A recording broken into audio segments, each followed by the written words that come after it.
जब पंच परावर्तन बताया गया है उस टाइम में भी द्रव्य परावर्तन में एक नो कर्म द्रव्य परावर्तन, एक कर्म द्रव्य परावर्तन। कर्म द्रव्य परावर्तन में यही बोला है जो इस समय में ठीक 3 बजे कोई एक जीव ने जो स्निग्ध और वृक्ष परमाणु को लेके ज्ञानावरण आदि कर्म बंद कर लिया है, 7 कर्म को, एक आयु को छोड़ के, उसमें से ज्ञानावरणी अकेले को लेना, ज्ञानावरणी कर्म को बंद कर दिया, तो वही स्निग्ध वृक्ष परमाणु बंद होके एक समय रह के चला भी गया, या कितने भी मध्यम स्थिति को लेके चला गया, या उत्कृष्ट स्थिति लेके चला गया 30 कोटा कोटि सागर, लेकिन कितना भी रह के चला भी गया तो वही परमाणु अंत कोटा कोटि ही करना होता है सभी का स्थिति, इसलिए एक समय रह के चला गया। फिर वही स्निग्ध वृक्ष परमाणु को लेके वही पुद्गल परमाणु वही ज्ञानावरणादि कर्म रूप उसी जीव को उसी टाइम में बंद होने तक वो एक ज्ञानावरणी कर्म का परिवर्तन नहीं होता, इससे 7 कर्म को लेना होता है।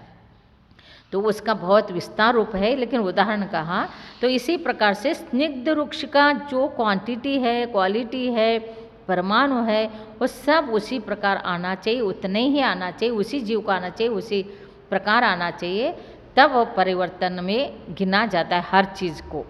तो ऐसे ही स्निग्ध वृक्ष से ही बंध होता है। और बंधे अधिको पारिणामिको, जो बंध अधिक होता है अर्थात वो परिणाम होता है। जो 2 अधिक बंध कहा गया है वो किसके लिए कहा है? इसलिए कहा है कि उस रूप वो होना है तो 2 से ही अधिक होना चाहिए बंध में, और 2 से कम और ज़्यादा नहीं चलता है। उस रूप परिणामिक अर्थात उस रूप होने के लिए, वही रूप होके रहने के लिए।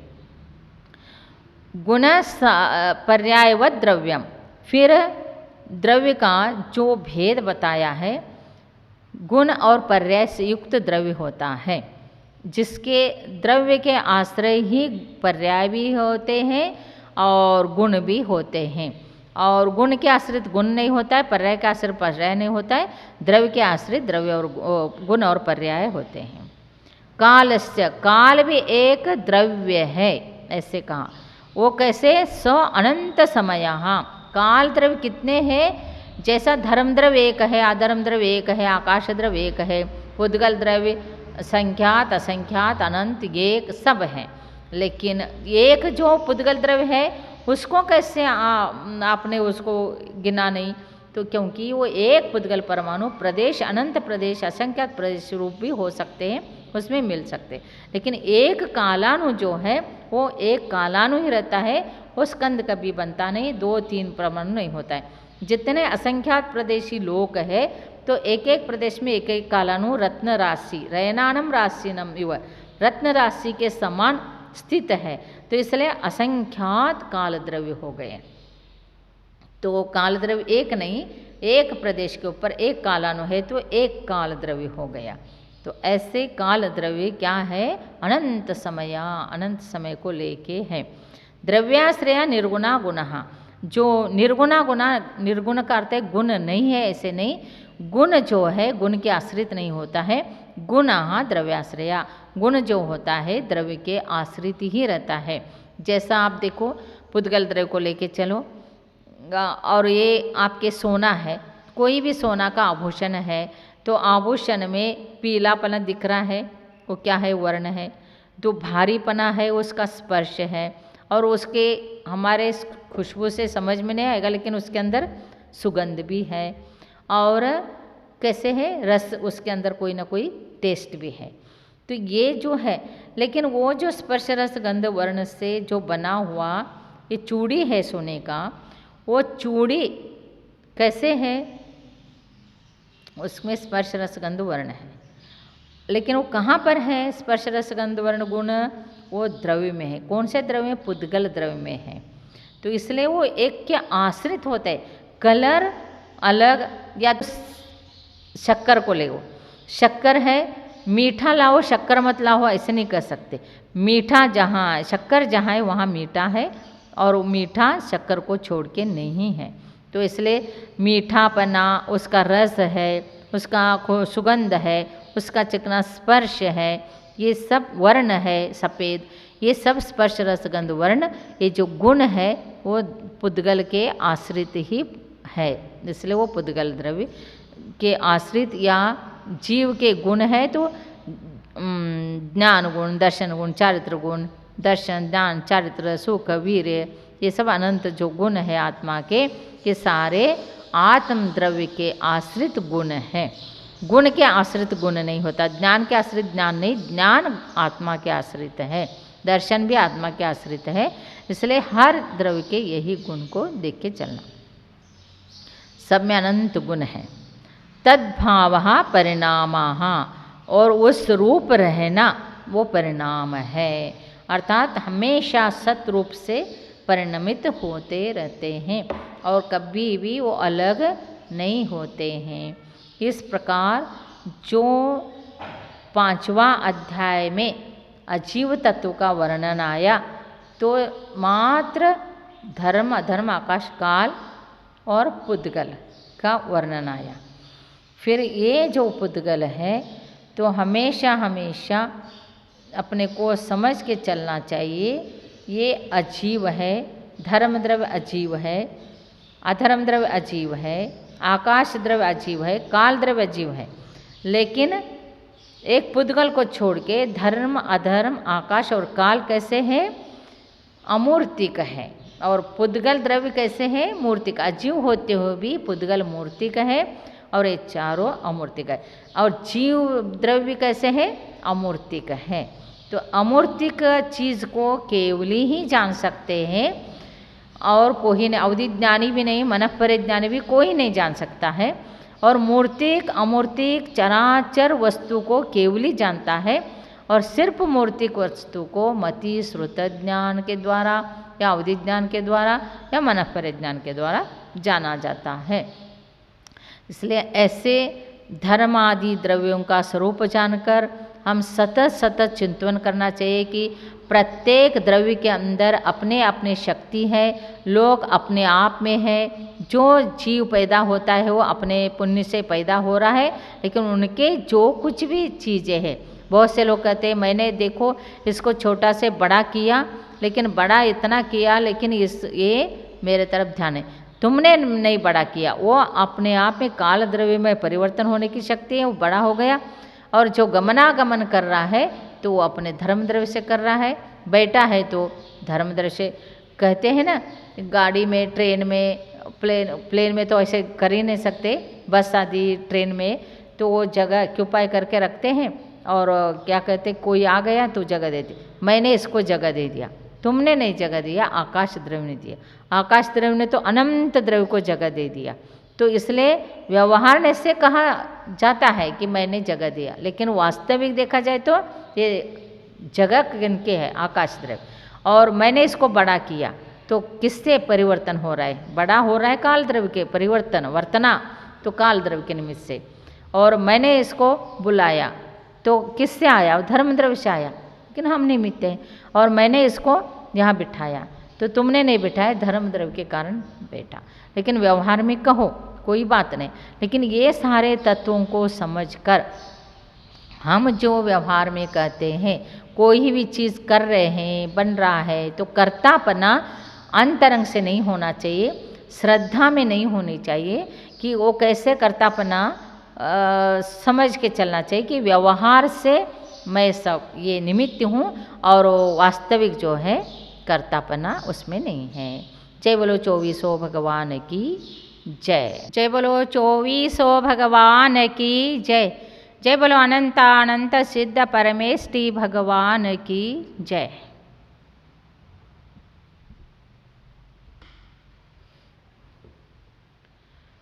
महानुभावों, आज तत्वार सूत्र का 6वां अध्याय है और 6 सप्तमेषु आसव।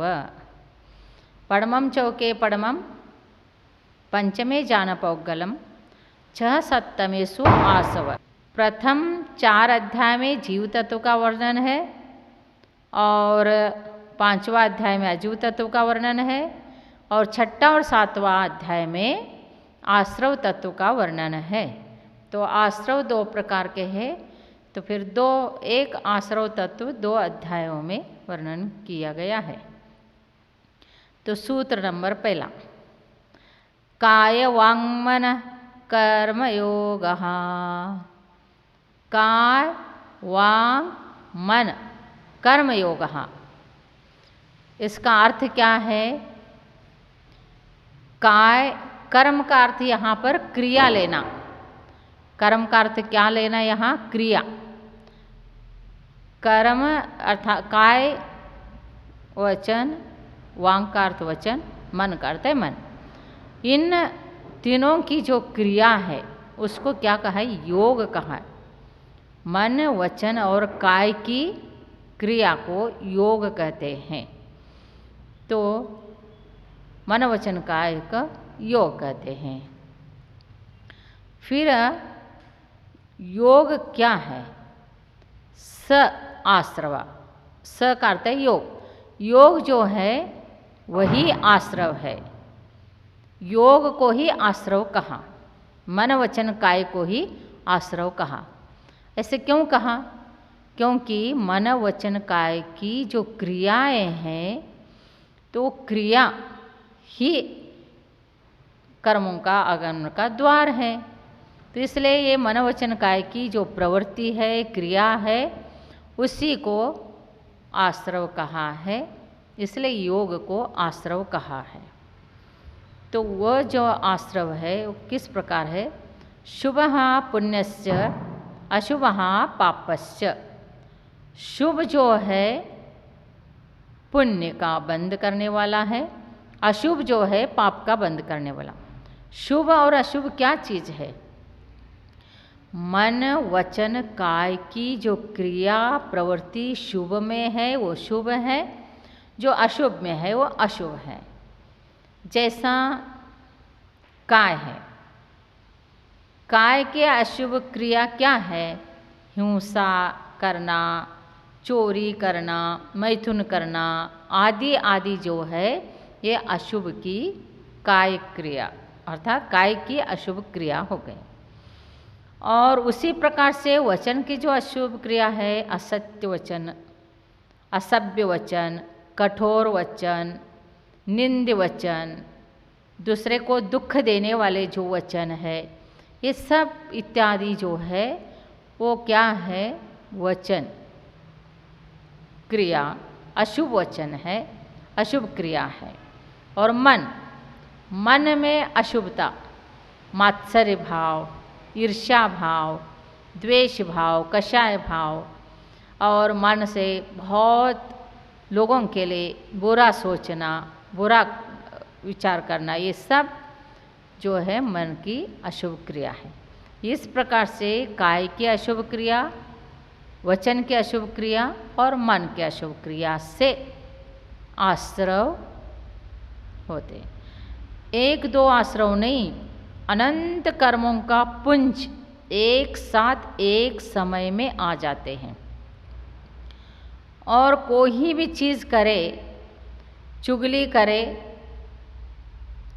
चोरी करे, कुछ भी करे, उसका क्या है? फल अशुभ है। उसका बंध क्या है? कर्म का, पाप का बंध है। तो इसलिए कहा अशुभः पापस्य। अशुभ मन वचन काय की जो क्रिया है वो पाप के बंध के कारण है, और शुभ मन वचन काय की जो क्रिया है वो पुण्य के बंध के कारण है। जैसा सोचो कि काय है, काय अर्थात शरीर, तो शरीर से आप जिनेंद्र भगवान की अर्चना कर रहे हैं, अर्थात पूजा कर रहे हैं, आहार बना रहे हैं, आहार दे रहे हैं, विहार साधुओं का विहार करा रहे हैं, यात्रा कर रहे हैं, पैदल चल रहे हैं, ये सारे काय की शुभ क्रिया है इत्यादि। और वचन क्रिया क्या है शुभ में? तो भगवान की स्तुति करना, स्तोत्र बोलना, भक्ति करना, भजन कहना और भगवान की गुणगान करना, गुरुओं की स्तुति करना, गुरुओं के बारे में अच्छा बोलना, ज्ञान के बारे में अच्छा बोलना, ज्ञानी के बारे में अच्छा बोलना, जो वचन है ये हित मित प्रिय वचन है, ये सारे शुभ वचन क्रिया है या शुभ योग है। और मन में भी जो अच्छा विचार, धर्म के बारे में चिंतन करना, तत्व के बारे में चिंतन करना, आज्ञा विचय, अपाय विचय, संस्थान विचय, ये जो धर्म ध्यान है, ये आज्ञा विचय, अपाय विचय, विपाक विचय, संस्थान विचय, ये 4 प्रकार के धर्म ध्यान जो है ध्यान रूप से अर्थात मन से अच्छे अच्छे चीज़ों को सोचना, ये मन की शुभ क्रिया है। तो ये इस प्रकार से मन वचन काय से जो शुभ करते हैं तो पुण्य का बंध होता है। बहुत से लोग कहते हैं कि मंदिर किसके लिए जाना और स्तुति किसके लिए करना, गुरु के पास क्यों जाना, आहार क्यों बनाना और आहार क्यों देना आदि। और आजकल फैशन हो गया, स्वयं आहार नहीं बनाते हैं लेकिन दूसरों से बनवाते हैं और देने के लिए आते हैं, लेकिन जो बनाना भी, जो आपके उसमें मन वचन काय शुभ में लग गया, वो भी एक धर्म ध्यान है।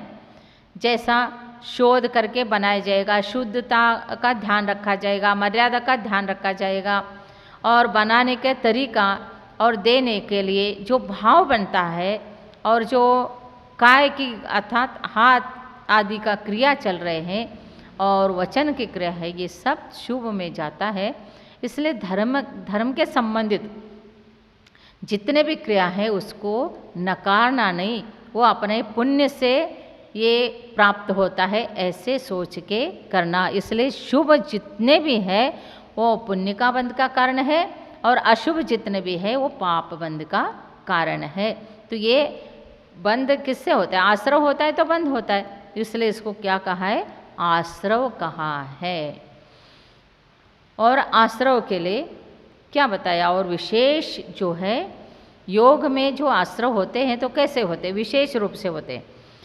स कषाय अकषायो हो सांप्रायिकीरापथयो हो, वह जो आश्रव है कषाय सांप्रायिक आश्रव और इरापत आश्रव। सांप्रायिक आश्रव उसको कहते हैं जो कषाय सहित है, अर्थात जिस जीव के अंदर कषाय उत्पन्न हुआ है उस कषाय भाव के साथ मनोवचन काय की जो प्रवृत्ति चल रहे हैं उससे जो कर्म का आगमन होता है, इन्फ्लुएंस, जो कर्मों का आगमन है, जो अच्छा क्वांटिटी में आते हैं, तो वो सब आश्रव है।